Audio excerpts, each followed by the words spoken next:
Sanibonani.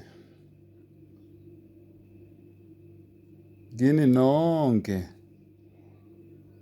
enibukele le video le. Ngicela uAllah angivikele kusathane ongathandwa. Egameni lika Allah onomusa onesihawu.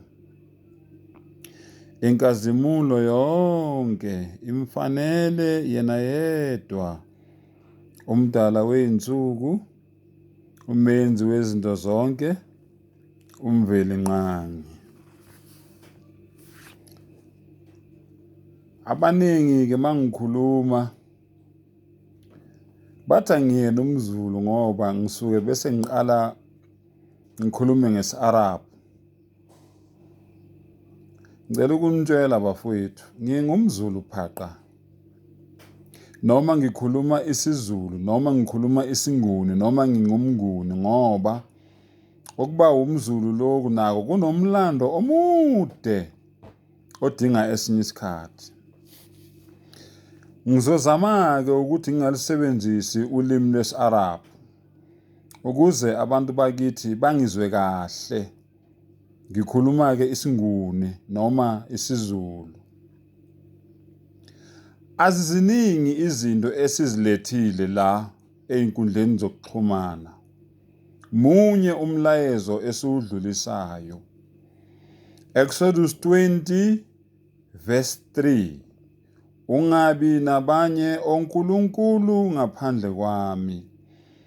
Ungazenzeli izithombe ezibaziweyo.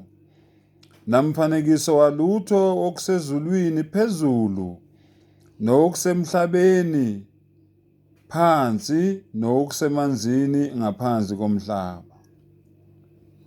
Yilo nje kuphela umyalezo esiwudlulisayo kuba bonke abantu abazaziyo ukuthi bona banokunye abakukhonzayo ngaphandle kwakhe. Kusengenzeka ukhonza uShembe, kusengenzeka ukhonza uJesu, kusengenzeka ukhonza inyoka, kusengenzeka ukhonza amanzi, kusengenzeka ukhonza isiphambano noma uyaguqa phambi kwesiphambano, kusengenzeka ukhonza uMaria ocwebileyo emaRomeni, kusengenzeka ukhonza uJehova kofakazi bakaJehova, kusengenzeka ukhonza isithombe kumaHindu, kusengenzeka ukhonza inkomo, kusengenzeka ukhonza indlovu, kusengenzeka ukhonza ilanga kulabo ababiza ngama-Illuminati.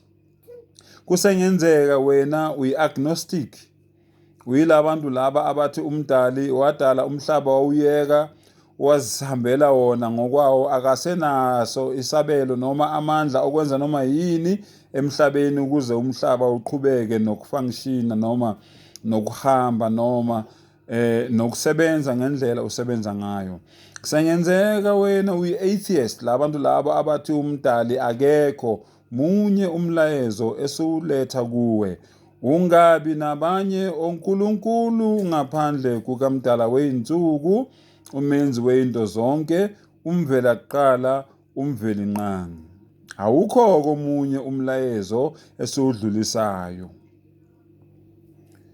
Ngiyathemba-ke ukuthi njengoba ngikhuluma nezigidi ngezigidi zabantu ezigcwele umhlaba wonke, uma abayishumi bengizwile, ngiyobe ngiwenzile mina umsebenzi wami. Ngiyazi ngeke ningizwe nonke, ngeke bangizwe bonke abantu, kodwa kulungile. Nalaba babekhona abaprofethi abazange babezwe bonke. Bakhona ababezwa, bakhona abangabazwanga.